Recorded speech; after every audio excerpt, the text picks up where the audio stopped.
오늘 저에게 주신 하나님 말씀은 아가서 5장 8절에서 16절까지입니다. 아가서 5장 8절에서 16절까지 제가 여러분에게 봉독해 드리도록 하겠습니다. 예루살렘 딸들아, 너희에게 내가 부탁한다.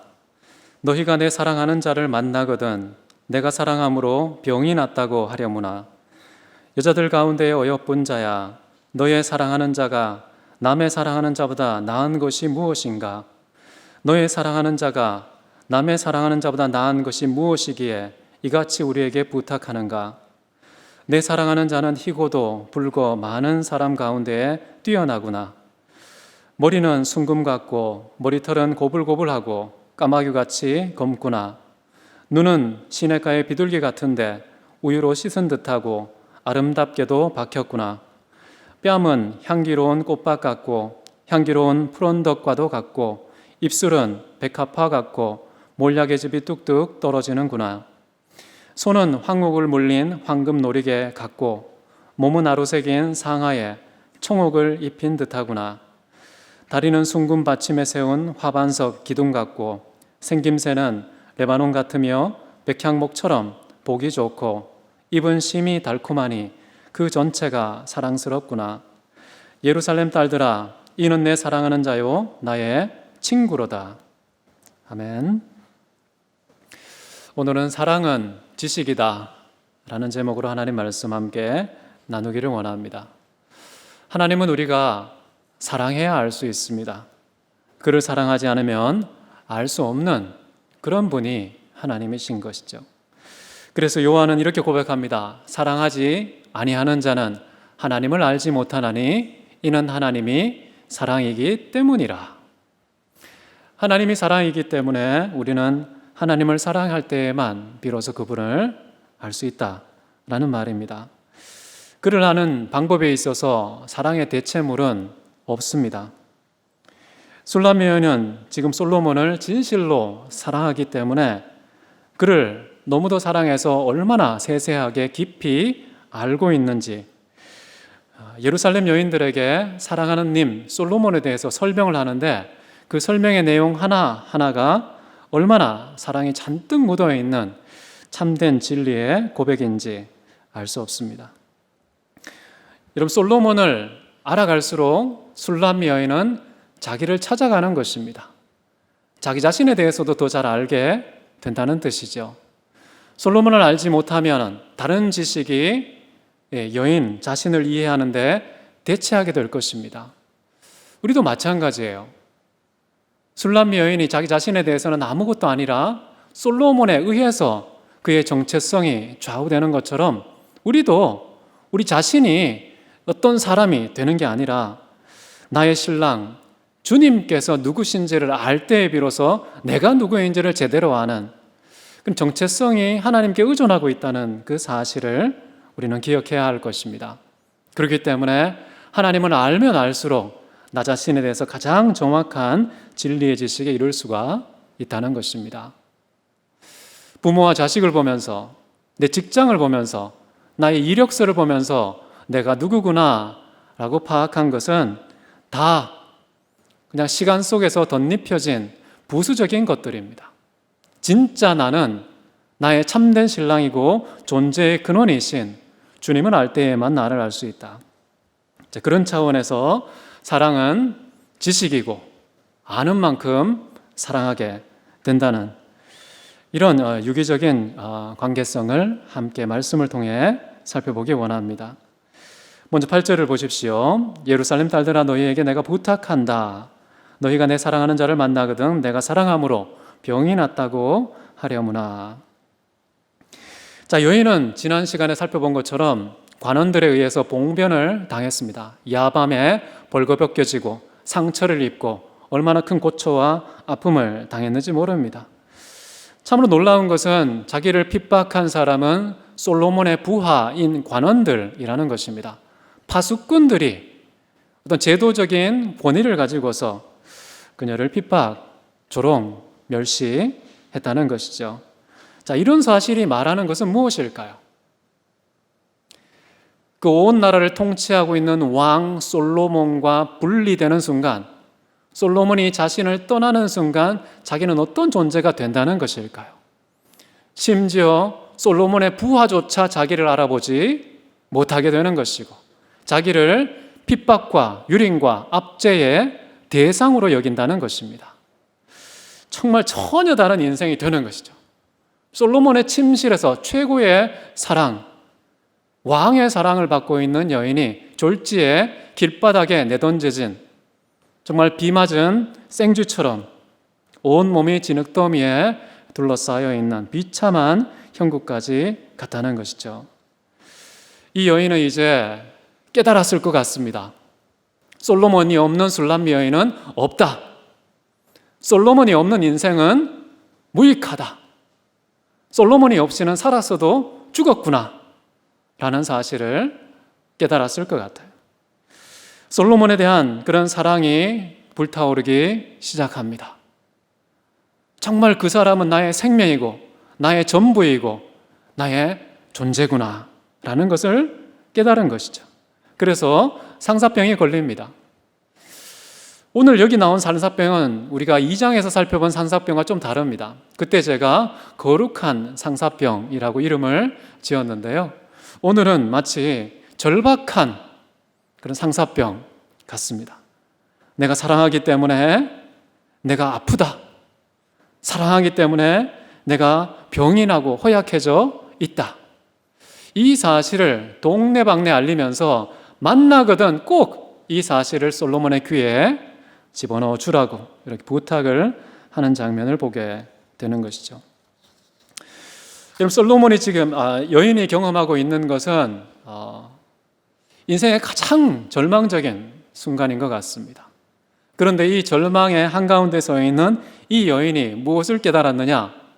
솔로몬이 누군지를, 자기와 어떤 관계가 있는지를 비로소 깨닫게 되었기 때문에 그 절망의 순간은 희망의 시작이 된 것이죠. 마치 하나님께서 아골 골짜기에 무슨 문을 내셨습니까? 소망의 문을 내셨다는 것과 마치 같은 것이죠. 절망의 뼈다귀가 나뒹구는 그 아골 골짜기를 하나님은 바꾸셔서 비로소 절망의 출구로 삼아 새로운 인생, 새로운 세상이 펼쳐지는 그런 시작점으로 삼았다는 것이죠. 마찬가지로 이 여인도 캄캄한 야밤에 어둠이, 정말 캄캄함이 자기를 위협하고 둘러싼 그 절망의 순간을 드디어 솔로몬이 누군지를 깨닫는 희망의 첫 순간으로 삼았다는 것이죠. 여러분, 사랑은 숨통입니다. 사랑의 부재는 죽음으로 이어질 수밖에 없는 것이죠. 솔로몬이 술람미 여인에게 그런 존재였다는 것. 저는 이런 깨달음과 절망이 맞물려 있는 것을 보고서 우리의 인생도 그럴 것이다 라고 생각을 합니다. 어떤 책을 보니까 슬픔이라는 것은 진짜 많은 그런 사랑이 고일 수 있는 우물을 파는 과정이다 라는 말을 하더군요. 그래서 슬픔만큼 내 안에 사랑이 저장될 수 있다는 뜻이겠죠. 슬픔뿐이겠습니까? 아픔도 그렇지요. 절망도 그렇지요. 넉넉한 희망의 빈 공간을 마련하는 과정으로서 우리 인생에 절망이라는 푹 파인 우물이 듬성듬성 생기는 것이겠죠. 자, 그렇기 때문에 이 아픔의 끝자락에 깨달음이 있다는 것은 희망입니다. 그래서 우리 인생에 앞뒤 좌우가 꽉 막힌 그 절망의 순간에 봉착했을 때 하나님께 기도해야겠죠. 이런 상황을 동원해서라도 나에게 주고 싶어하는 하늘의 진리, 그 깨달음이 뭔지 하나님 나에게 주옵소서. 그렇게 기도하면요, 그 절망의 순간이 인생에 없어서는 안 되는 가장 요긴한 그런 기회였다는 사실을 발견하게 될 것 같아요. 자, 이 술람미 여인은 자신의 인생에 솔로몬의 존재라는 것은 절대적인 상수구나, 없어서는 안 되는, 반드시 항상 있어야 되는 상수라는 그 깨달은 것이 저는 아주 큰 선물이 아닐까라는 생각이 듭니다. 때때로 하나님과 거리감이 느껴질 때, 하나님이 나를 버리고 떠난 것처럼 느껴질 그 절망의 순간은 이런 장점이 있음을 기억하면 좋겠습니다. 9절을 보십시오. 이제 예루살렘 여인들이 반응을 합니다. 여자들 가운데 가장 어여쁜 자야, 너의 사랑하는 자가 도대체 뭐길래? 이거 반복 2번 하죠. 도대체 네가 사랑하는 사람은 남들이 사랑하는 사람과 뭐가 다르길래, 얼마나 뛰어나길래 우리에게 이렇게 부탁까지, 맹세까지 하게 만드는가? 라고 반문을 합니다. 자, 이 반문할 때 사용하는 여인에 대한 표현, 여인들 중에 가장 아름다운 자야. 이 표현은 여러분의 귀에 어떻게 들립니까? 진짜 동의하기 때문에 너는 진짜 가장 아름다운 여자야 라는 것을 표현한 것일까요? 아니면 정말 턱도 없는 여인이 어딜 감히 왕의 여자가 되겠다고, 이런 비아냥의 혹시 배설물은 아닐까? 여러분은 이 표현에 어떤 느낌을 받습니까? 제가 볼 때는 조롱이에요. 너까짓 게 뭐라고 야밤에 우리를 불러놓고 네가 사랑하는 님, 여러분 이 세상은 유유상종 의식이 지배하고 있지 않습니까? 끼리끼리 논다는 것이죠. 네 수준에 맞는 그런 사랑이겠지. 그따위 사랑 가지고 우리를 깨워서 온 동네 다니면서 그 사랑을 찾아달라고 부탁하고, 찾거든 그 사람에게 너의 상사병을 우리가 왜 전달해야 되는데, 이런 뉘앙스가 이 안에 담겨 있는 것을 볼 수 있습니다. 여러분, 대체로 세상 사람들은요, 부자가 아니면, 용모가 아름답지 않으면, 몸매가 수려하지 않으면, 가문이 든든하지 않으면 좀 못나고 부실한 신랑을 만나야 된다는 편견을 갖고 있습니다. 이 세상에서는 이게 진실입니다. 부정할 수 없는 사실인 것이죠. 자, 볼품없는 그런 사랑을 만나서 볼품없는 인생 사는 것이 가난한 자, 연약한 자, 못난 자가 살아야 될 인생이야 라고 세상은 단정하죠. 그런데 신기하게도요, 하나님 안에서는 그렇지 않습니다. 진짜 찌질하고 못났는데, 정말 부직하고 무지한데, 정말 연약하고 낮은 자인데, 그럼에도 불구하고요, 기독교 안에서는 도무지 섞일 수 없고 만날 수 없고 어울리지 않는 그런 위대한 신랑이 한 몸을 이루는 아주 기적적인 사랑이 가능합니다. 세상의 일반적인 결혼관념, 연애관념과는 차원이 다른 그런 일들이 기독교 안에는 있다는 것이죠. 여러분, 교회를 볼 때 세상 사람들이 뭐라고 얘기합니까? 교회를 보면서 손가락질도 하고 조롱도 하겠죠. 조롱할 때 마치 여인들 중에 가장 아름다운 자야, 이런 문구를 교회에 빗대어서 말하면 어떻게 되겠습니까? 겁나 거룩하고 겁나 깨끗하고 겁나 정직한 교회, 그 공동체가 바로 교회다 라고 세상 사람들이 이런 표현을 했다면 이거 비아냥일 가능성이 높은 것이죠. 근데 그럼에도 불구하고요, 참 신기합니다. 그리스도 안에서는 극과 극이 사랑의 끈으로 연결된다는 것이죠. 최악의 피조물과 최고의 창조자가 남편과 아내라는 그 부부의 하나됨을 넉넉히 자연스럽게 이룰 수 있는 그런 기적이 기독교 안에는 있다는 것입니다. 우리 교회는 과연 세상을 향하여서 나의 사랑을 좀 찾아달라고, 나의 사랑에게 꼭 이 말을 전해달라고 말하면서 하나님에 대해서 과연 제대로 설명할 수 있을까요? 제가 볼 때 이 예루살렘 여인들은 술람미 여인의 말에 귀를 잘 열지 않을 것 같아요. 도대체 누구냐? 남들이 사랑하는 사람과 네가 사랑하는 사람은 뭐가 다르냐? 얼마나 뛰어나냐? 이런 질문을 던졌을 때 과연 교회는 어떤 하나님에 대한 설명을 공급할 수 있겠는가? 우리 교회 자체가 하나님의 설명 아닙니까? 근데 중요한 것은 올바른 설명인가? 나는 하나님의 올바른 설명인가? 합당한 설명인가? 충분한 설명인가? 나 자신을 돌아보고 교회를 돌아보게 되는데요. 그런데 참 술람미 여인은요, 자신감이 차 있습니다. 세상 사람들이 물을 때에 예루살렘 여인들이 도대체 네가 사랑하는 사람 뭐야? 라고 물을 때에 조목조목 이제 설명에 들어가요. 그 설명하는 내용을 보면서 나는 과연 하나님을 얼마나 조목조목 디테일하게 알고 있는가? 돌아보면서 회개도 많이 하고 도전도 많이 받았습니다. 10절을 보십시오. 이제 여인의 설명이 시작되는 것인데요. 내 사랑하는 자는 희고도 불고 많은 사람 가운데에 뛰어나구나. 참 이 여인은 물고기가 마치 물을 만난 것처럼 이 세상 여인들의 질문을 기다렸다는 듯이 입을 열어서 이 솔로몬에 대한 설명을 막 쏟아내기 시작합니다. 우리가 며칠 전에 하늘에서 물폭탄을 맞은 것처럼 이 설명 폭탄을 모든 여인들에게 막 쏟아내는데요. 정말 이 사람은 솔로몬에게 미치지 않고서는 이런 설명이 나올 수 없다라는 생각이 들 정도로 귀한 설명들이 많이 나옵니다. 여러분도 정말 사랑하면 그 설명으로 충만한 자의 삶을 살 수 있을 것 같아요. 책을 보아도 정말 사랑하는 님의 얼굴이 마치 문장으로 보이고, 찻잔을 보아도 그 둥근 찻잔에 사랑하는 님의 얼굴이 꽉 채워지는 그런 모습. 사랑하는 님이 내 눈 안에 들어오지 않으면 흩어진 모든 시선을 다 수고해서 그냥 허공에다가 사랑하는 님의 얼굴을 그려놓고 거기에 내 모든 영혼의 시선을 다 뿌리고 오직 그분만 응시하는 멍 때리기, 그런 인생을 마치 이 여인은 사는 것 같아요. 그래서 설명을 들어보면은 이 설명을 예루살렘 여인들이 알아들을 수 있을까? 라는 생각이 듭니다.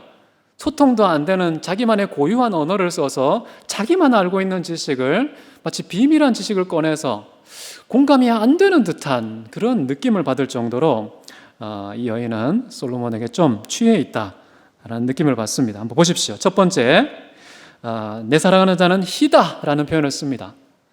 좀 다르게 번역하면 눈부시다 라는 거예요. 감히 얼굴을 정면으로 쳐다볼 수 없을 정도로 너무나 빛나기 때문에 얼마나 그 솔로몬의 얼굴이 아름답게 빛나고 있는지 눈도 뜰 수 없을 지경이다 라는 그런 표현이 여기에 담겨 있다고 볼 수 있습니다. 하나님의 존재도 그를 사랑하는 자에게는요, 심히 눈이 부신 분입니다.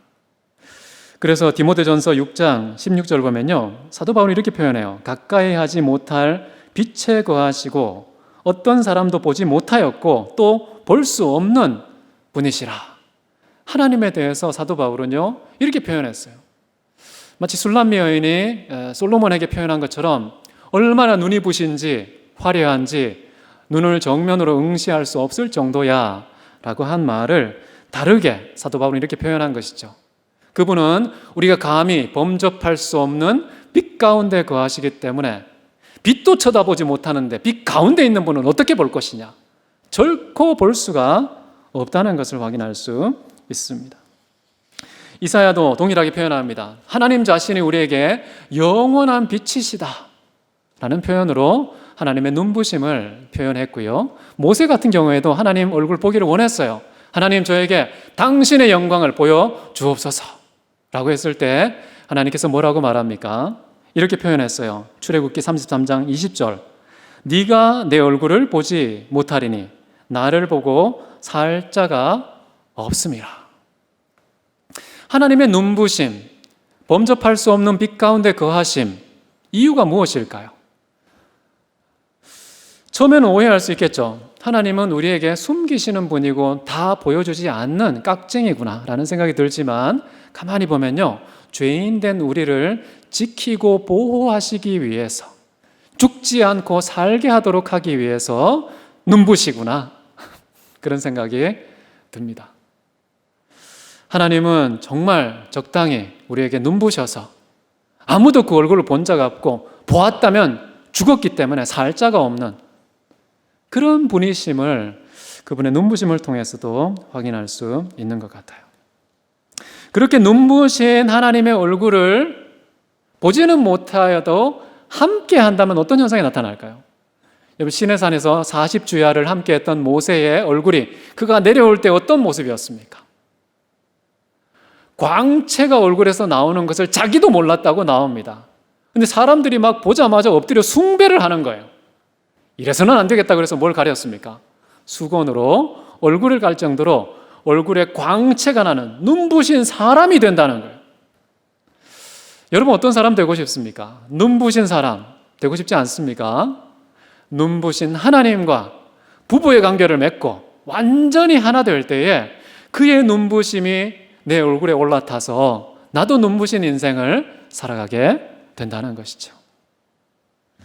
자, 그 다음 보면요, 두 번째, 얼굴이 붉다라고 나와요. 붉다. 빨강은 어떤 색상인가요? 빨강의 심리학적 의미는 열정이라고 나옵니다. 뜨거운 열심, 인생에 대한 의욕, 나태하고 게으르고 뭔가 자만하고 안주하는 그런 태도가 아니라요, 인생의 매 순간 분초를 적극적인 인생으로 채워가는 열심과 열정이 붉은 색상으로 표현되는 것이죠. 여러분, 다윗을 만난 사무엘이 다윗의 얼굴을 어떻게 발견했습니까? 얼굴이 붉고 준수하다라고 표현을 했죠. 이 솔로몬의 아버지도 똑같은 색상이었던 것 같아요. 그 아들의 그 아버지, 정말 하나님 앞에 산자로 열정적인 인생을 살아가는 아버지와 아들, 이런 모습을 우리는 여기에서 좀 확인할 수가 있습니다. 이 솔로몬은 왕으로서 국정을 관리하고 백성들의 생명을 지켜나가는 그런 붉은 열정을 갖고 있는 사람인 것을 나타낼 때에 우리의 주님도 그런 분 아닐까요? 이 세상의 모든 삼라만상은 다 하나님이 경영하시고 지금도 쉬지 않고 일하시는 그런 열정의 하나님이 바로 우리 주님 아닙니까? 그래서 시편 9편 7절에 이렇게 말하죠. 다윗의 왕자와 그의 나라에 군림하여 그 나라를 굳게 세우고 지금 이후로 영원히 정의와 공의로 그것을 보존하실 것이라. 만군의 여호와의 열심이 이를 이루리라. 이 하나님의 열심, 영원토록 정의와 공의로 온 천하 만국을, 하나님의 나라를 다스리는 열정적인 그 하나님. 그래서 하나님과 함께하면요, 우리도 모르게 열정적인 사람이 되는 것 같아요. 주님의 나라를 위해서요, 온 나라를 통치하는 그런 열정, 땅을 정복하고 지배하는 열정, 그런 뜨거운 열정을 가지고서 하루하루 살아가는 것 같습니다. 혹시 영적인 침체, 무기력 경험하고 계신 분 계시다면 하나님께 이 붉은 생명력과 열정을 나에게도 타오르게 하옵소서 기도하면 좋겠습니다. 세 번째는 뭐가 나옵니까? 세 번째는 많은 사람 가운데에 뛰어나다, 출중하다, 돋보인다는 겁니다. 수많은 남자들이 있더라도 그 가운데 단연 눈에 확 띄도록 현저하게 드러나는 사람이다 라는 것입니다. 아무리 많은 남자가 있어도요, 그 남자를 통해서는 도무지 솔로몬을 설명할 수 없다는 것이겠죠. 왜냐? 솔로몬과 비교할 수 있는 남자들이 없기 때문이죠.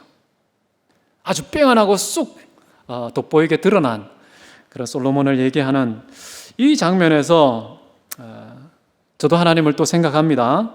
이사야서 46장 5절인데요.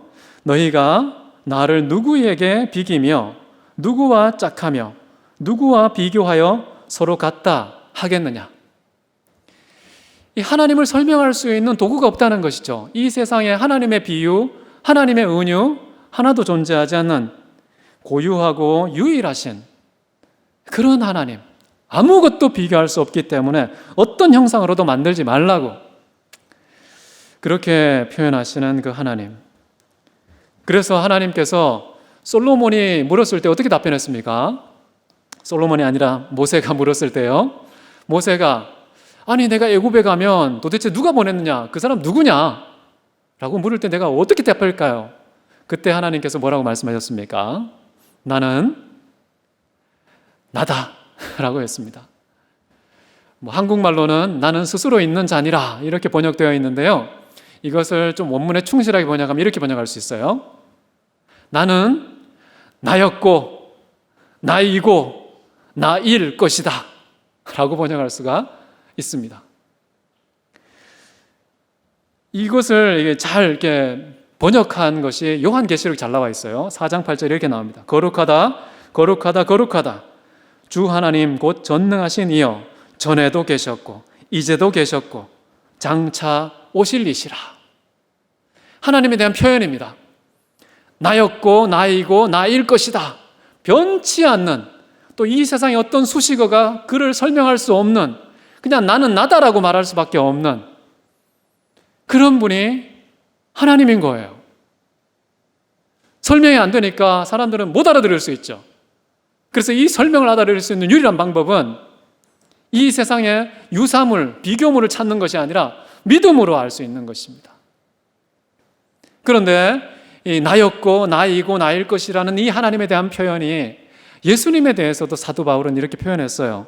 보시면 히브리서 13장 8절에요. 그리스도 예수는 어제나 오늘이나 영원토록 동일하신 분이시라. 하나님에 대한 표현을요, 똑같이 예수님께 적용한 겁니다. 모세에게 나타나셨던 그 하나님은 그래서 예수님이다 라고 믿음의 선배, 교부들은 그렇게 생각했어요. 예수는 누구냐? 모세를 만났던 하나님이다 라고 이제 얘기를 하는 것이죠. 자, 이제 그 다음 설명 보십시오. 머리에 대한 설명을 합니다. 얼굴에 대한 설명을 한 다음에 이제 머리는 순금 같다 라고 말합니다. 순금이라는 것은 좀 순결함, 고귀함을 나타내는 대명사라고 할 수가 있겠죠. 자, 그런데 순금 중에 금이다라고 표현할 수 있습니다. 여기에는 그냥 순금 같고 했지만요, 원문에는 순금의 금 또는 순금 중의 금이라고 표현한 거예요. 순금보다 뛰어나다는 표현을 그렇게 한 겁니다. 이 세상에 가장 고귀하고 순결한 그런 존재가 바로 솔로몬이야 라고 설명하고 있는 것이죠. 우리 예수님도 마찬가지입니다. 하나님의 말씀이 순금보다 귀하다는 말씀 여러분 잘 알고 계시죠? 그래서 내가 하나님의 말씀을 사랑하나이다 라고 시인은 고백까지 했던 것인데요, 우리는 하나님의 머리에 대해서 얼마나 알고 있을까? 여인은 그냥 순금이라는 표현을 써서 설명을 하려고 했지만, 여러분은 하나님의 머리를 어떻게 알고 계십니까? 어떻게 설명하실 겁니까? 머리는 생각과 계획을 상징하는 것 아니겠습니까? 하나님의 생각, 그 하나님의 계획, 그 하나님의 생각과 계획은요, 사람의 생각보다 뛰어나서 마치 하늘이 땅보다 높음같이 현저하게 다르다고 말합니다. 그런 하나님의 생각과 뜻, 그 하나님의 계획, 우리는 얼마나 알고 있는가? 누군가가 하나님 머리에 대해서 하나님 누구셔? 라고 물을 때에 우리는 충분히 그 머리에 대해서 설명할 수 있겠는가? 자, 그 다음 보시면은요, 솔로몬의 머리털에 대한 이야기를 하고 있습니다. 보니까 방곱슬 같아요. 머리가 둥글게 말려 있다고 이야기를 하고 까마귀같이 까맣다고 말합니다. 이 검은색의 방곱슬 머리를 갖고 있는 이 솔로몬, 정말 아름답다라는 것입니다. 혹시 직모를 갖고 계신 분들 실망하지 마십시오. 이거는 그냥 비유가 강한 것이죠. 직모를 배제하는 표현이 절대 아닙니다. 직모도 하나님이 창조하신 거예요. 이 머리털이라는 것은 이 존재가 바람에 흔들리는 그런 존재의 끝이라고 볼 수 있는 거거든요. 이 존재의 끝까지도 여인의 시선은 관찰의 대상으로 포착하고 있었던 것이죠. 머리카락을 누가 다 쳐다봐. 근데 머리카락 끝까지 관찰하고 사랑하는 그런 여인의 뜨거운 사랑 좀 느낄 수가 있습니다. 얼마나 사랑하면 솔로몬의 머리털 개수까지 셀까? 머리털의 색상과 윤곽, 곡선 이런 것까지 다 읽어낼 수 있을까? 우리 주님의 머리털 한번 생각해 본 적 있습니까? 주님의 머리털 저는 생각해 본 적이 없었어요. 근데 이 솔로몬 이야기를 좀 들어보면서 내가 관심이 고작해야 정말 주님의 뜻, 주님의 은혜, 주님의 사랑 여기만 생각하지 하나님의 머리까지 내 관심이 미치지는 못했구나. 나는 도대체 하나님을 어디까지 사랑하고 있는 걸까? 라는 질문을 머리털에 대한 여인의 관심사를 보면서 반성하게 됐습니다. 12절을 보십시오. 눈은 시냇가의 비둘기 같은데 우유로 씻은 듯하고 아름답게도 박혔구나. 솔로몬의 눈, 여기 보면은 비둘기 같다고 했을 때에는 정말 가장 온순하고 가장 따뜻하고 친밀한 그 눈빛을 의미하겠죠. 우유로 씻었다는 것은 뭘까요? 우유로 씻었다는 건 뭐 흰자를 말할 가능성이 높지 않습니까? 정말 깨끗하고 생명력이 있다는 것이겠죠. 그리고 아름답게 박혔구나 라고 말하는데 이런 말은 없습니다. 아름답게 박혔다는 것보다는요, 경계선에 앉은 비둘기와 같다 이런 표현이 됩니다. 비둘기 두 마리가 경계선에 나란히 앉아서요, 이 기울지도 않고 한쪽으로 치우치지도 않고 너무 좁지도 않고 멀지도 않고 정말 가지런하게 정확한 간격으로 나란히 대칭을 이루는 눈의 상태를 표현하고 있는 것이죠. 참 여인은 솔로몬의 눈의 높낮이도, 눈 사이에 미간의 길이도, 눈의 그 곡선이 어떻게 되어 있는지, 눈의 끝자락이 위로 올라갔는지 내려갔는지도 비둘기를 통해서 아주 절묘하게 묘사하고 있는 것을 볼 때 정말 사랑하면 이런 관찰력이 생기나 보다 라고 우리는 느낄 수가 있겠죠. 자, 우리 하나님도요, 눈이 아름다운 분이세요. 우리 하나님께서는 모든 것을 보는 천리안을 갖고 계십니다. 천지를 창조하실 때 어떻게 했습니까? 모든 것 다 보지 않았습니까? 창조하신 분이 쳐다봐요. 보고서는 보시기에 좋았더라, 보시기에 좋았더라, 모든 것을 보고 있어. 이게 핵심 아닙니까? 보시기에 좋았다는 평가도 중요해요. 그런데 하나님은 보시는 하나님이구나. 근데 눈에 보이는 피조물, 물질적인 요소만 보지 않고요, 보다 중요한 심장과 폐부를 살펴보시는 분이시다라고 예레미야 선지자는 기록하고 있습니다. 심지어 예수님은요, 어떤 사람의 믿음을 보시고 그들을 치료해 주셨다 이런 표현도 나오죠.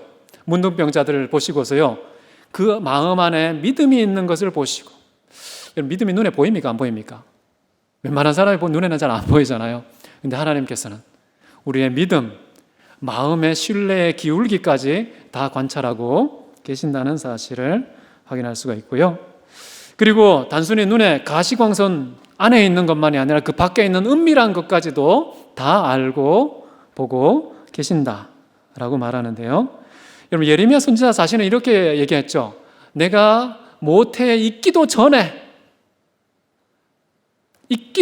나를 아셨으며 나를 구별하여 세우셨다라는 표현을 했었죠. 하나님의 눈은요, 존재가 있기 전에도 볼 수 있는 눈이라는 사실이 신기하죠. 우리가 동의하기 어려운 영역입니다. 신은 그런 눈을 갖고 계신다. 이 다윗도 똑같은 표현을 다르게 했는데요. 시편 139편 16절에 이렇게 말합니다. 내 형질이 형성되기 전에 주의 눈이 보셨으며 나를 위하여 정한 날이 하루도 되기 전에 주의 책에 다 기록이 되었도다 라고 막 하나님을 노래합니다. 하나님의 눈은 도대체 어떤 눈이길래 내가 존재의 형질이 있기도 전에 어떻게 보셨을까? 너무 신기롭고 흥분되지 않습니까? 그런 눈동자를 여러분 하루 종일 묵상 한번 해보십시오. 정말 전혀 다른 진리의 차원으로 우리를 안내하지 않겠습니까? 도대체 하나님의 눈이 뭐야? 네가 사랑하는 님이 다른 사람과 뭐가 다르길래 나에게 부탁하냐? 라고 물었을 때 하나님의 눈동자는 이런 분이야. 하나님은 이런 눈의 소유자야. 라고 설명할 수 있는 그런 사람이 되면 좋겠습니다. 한 개인의 일대기만 그렇게 보지만 않으시고요, 믿음의 공동체도 하나님께서는 보고 계시다라는 사실을 신명기 11장 12절에 보이는데요. 내 하나님 여호와가 돌보아 주시는 땅이라 연초부터 연말까지 내 하나님 여호와의 눈이 항상 그 위에 있느니라. 연초부터 연말까지 360일 단 하루로 빠짐없이 하나님께서 교회 위에, 약속의 땅이 어디입니까? 교회라고 할 수 있겠죠. 교회를 계속해서 365일 연초에서 말까지 우리를 지켜보고 있다는 것.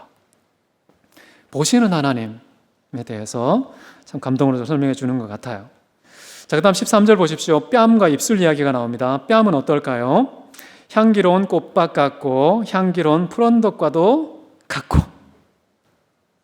이 뺨이라는 것은 좀 시각적인 신체의 부위 아닙니까? 그런데 여기 보면은 이 향기롭다는 후각적인 그런 이미지, 그리고 여기 보면은 향기로운 푸른덕이라고 나오는데요. 어떻게 후각과 이 시각이 만날 수 있을까? 이런 설명이 과연 예루살렘 여인들의 귀에 읽혀지는 설명일까? 아무도 이해하지 못하는 마치 암호를 설명하는 듯한 느낌도 들지 않습니까? 자, 그런데 여기 보면은 이걸 조금 다르게 표현하면요, 여기 향기들의 망대 또는 타워, 높은 타워 있죠? 향기들의 정상, 높은 타워라고 번역하는 것이 이 향기로운 푸른덕보다 훨씬 정확합니다. 향기 중에 최고봉이라는 뜻이겠죠. 이보다 더 향기로운 것이 없을 정도로 진동하는 그런 최고의 향기를 솔로몬의 뺨이 가지고 있다라고 설명하고 있습니다. 입술은 어떤가요? 백합화 같고 모략의 즙이 뚝뚝 떨어지는구나. 입술도 이 백합화의 향기, 백합화의 아름다움, 모략즙, 그러면 미각적인 요소, 굉장히 다양한 감각을 총동원해서 그의 입술을 설명하고 있다는 사실을 확인할 수 있습니다. 이 입술에 대한 이런 섬세한 관찰은요, 입술과 입술 사이의 거리가 좁아야 가능한 것입니다. 나와 너의 관계의 간격이 좁을수록 이런 관찰이 가능할 수 있지 않겠습니까? 진짜 솔로몬과 여인이 얼마나 사랑하는 밀착 관계를 유지하고 있었는지 우리는 이런 표현 속에서 확인할 수 있는 것 같아요.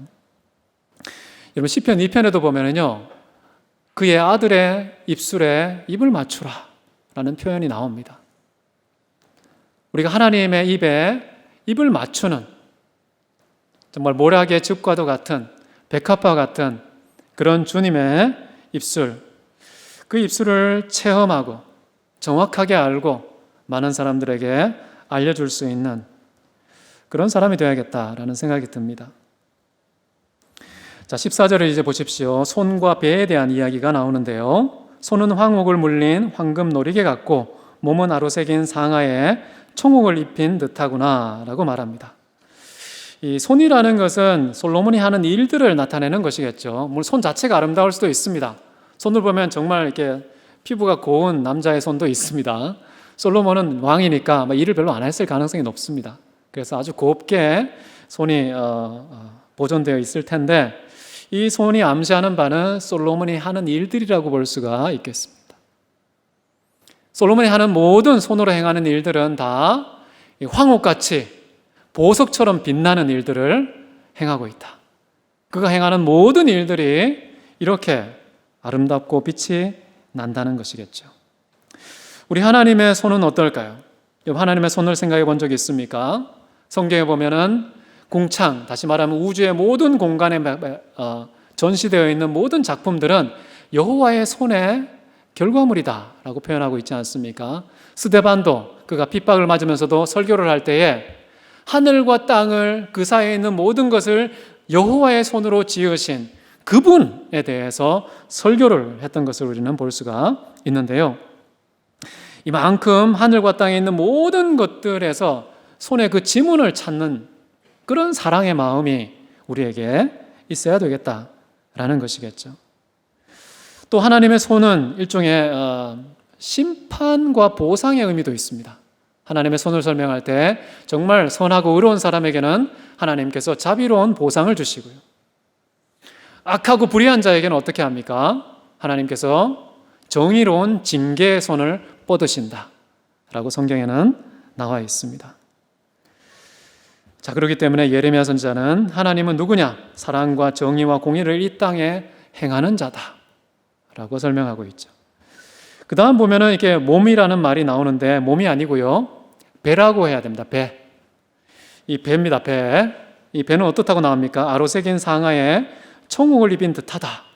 좀 다르게 표현하면요, 상아 평판, 반듯한 판 있죠. 평평한 판 있죠.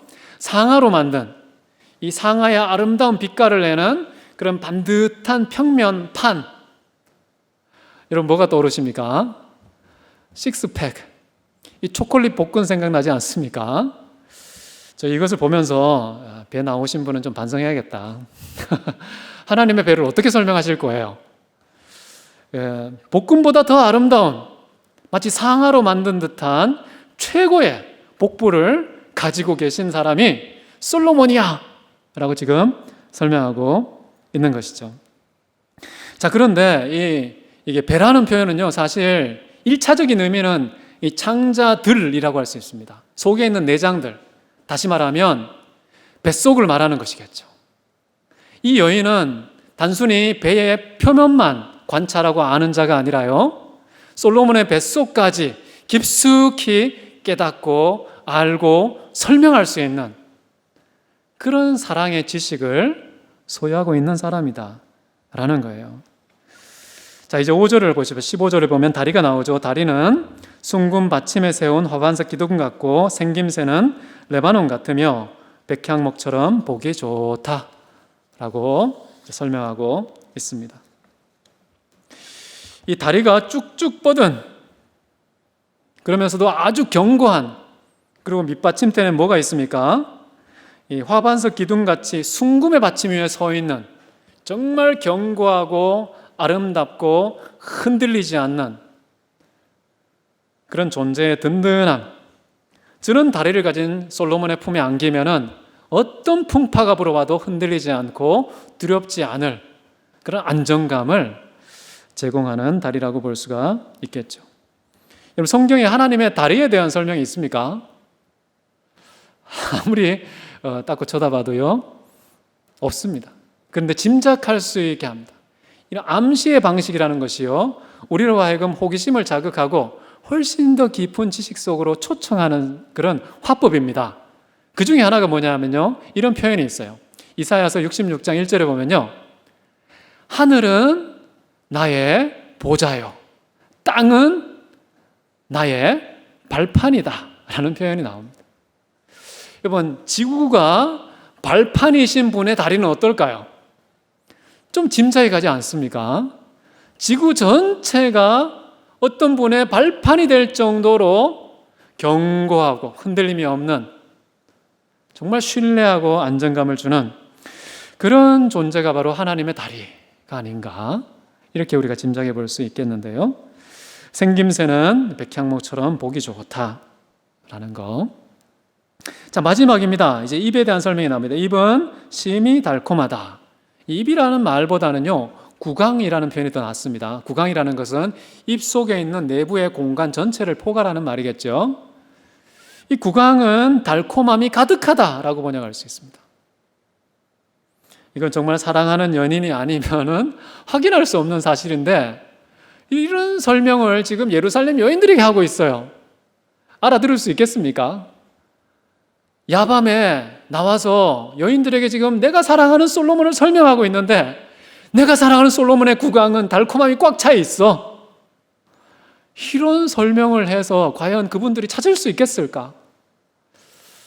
이 솔로몬의 인상착의를 설명할 때 알아들을 수 있도록 공감되는 그런 내용을 인상착의를 설명해야 되지 않습니까? 그런데 이런 구강까지 설명하는 걸 보면 제가 볼 때요, 지금 이 여인은 이 예루살렘 딸들에게 솔로몬을 설명하고 싶은 게 아니라 마치 사랑을 쏟아내고 싶은 마음이 드는 것 같아요. 마치 사랑의 깊은 늪에 빠져들어가고 있는 모습, 자기 설명에 스스로가 심취되어 있는 이런 모습. 이미 솔로몬이 눈앞에 없지만, 물리적으로 같은 공간에 서 있지 않지만 훨씬 더 깊은 사랑에 빠져서 훨씬 더 가까운 밀착이 이루어지고 있는 듯한 이 역설적인 모습이 이 설명 안에 여러분 느껴지지 않습니까? 제가 뭐 행간의 고랑을 많이 팠습니까? 정말 이 설명을 들으면서, 야, 나는 과연 하나님에 대해서 이런 부위들을 골고루 정확하게 아주 섬세하게 알고 표현할 수 있겠는가? 못할 것 같아요. 자, 이제 마지막으로 이런 표현을 씁니다. 그 전체가 사랑스럽구나. 저 전체가 흠모할 만하구나, 이렇게 표현할 수 있겠습니다. 솔로몬의 전부가 흠모할 만하다. 자, 이런 표현으로 이제 설명에 마침표를 찍습니다. 이렇게 할 수밖에 없는 이유가 뭘까요?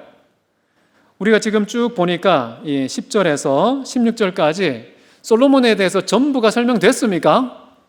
설명되지 않았어요.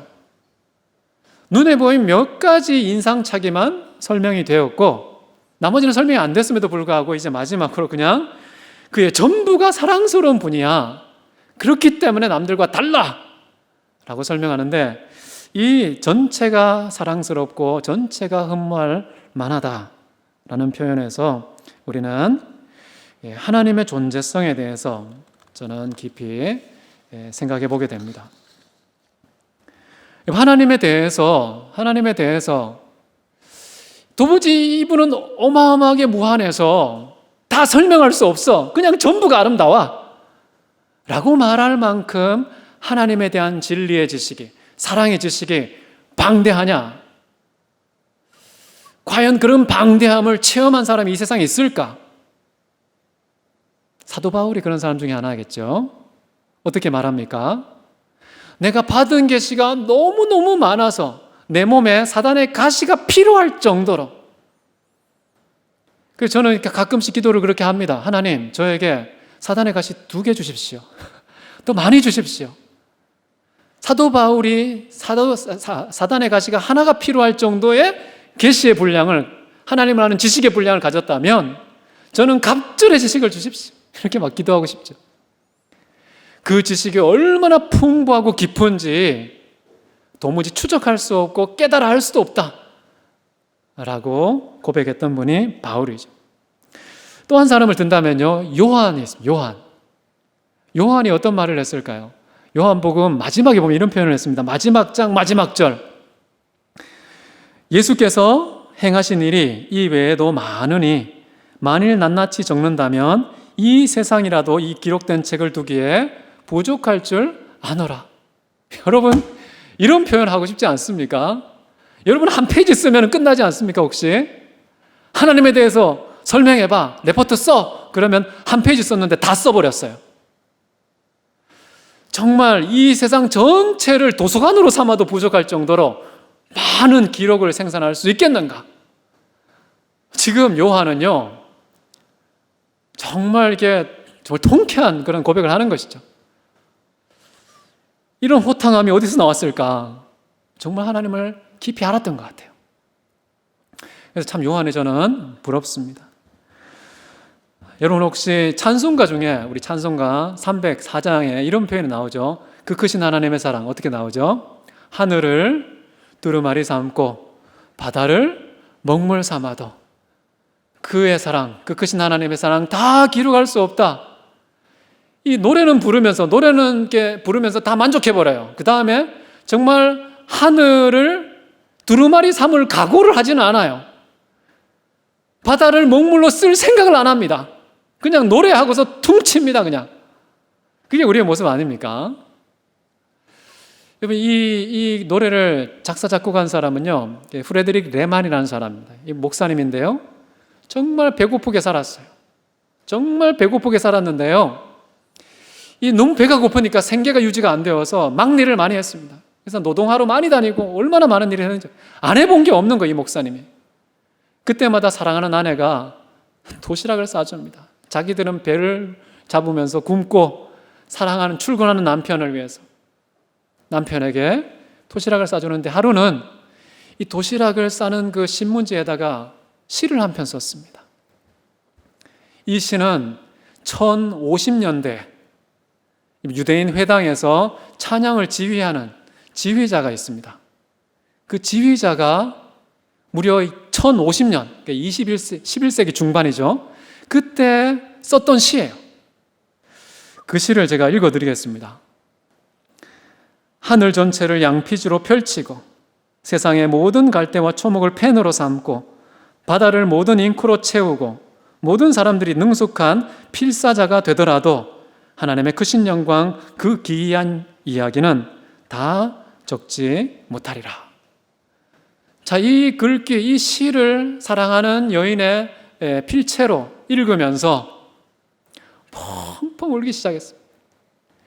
내가 진짜 목사가 돼가지고 생계도 유지 못하고 가족도 저렇게 굶기는 이런 못난 목사가 살아서 뭐하나 이렇게 생각하면서 일을 나갔는데, 이 시를 보고서 정말 하나님 이런 분이시지, 하나님 이런 분이시지, 하나님을 아는 지식에서 자라는 그 뜨거운 사랑 때문에요, 이걸 노래로 썼습니다. 노래로. 예전에 그 빌리 그레함 목사님이 한국에 오셨었죠.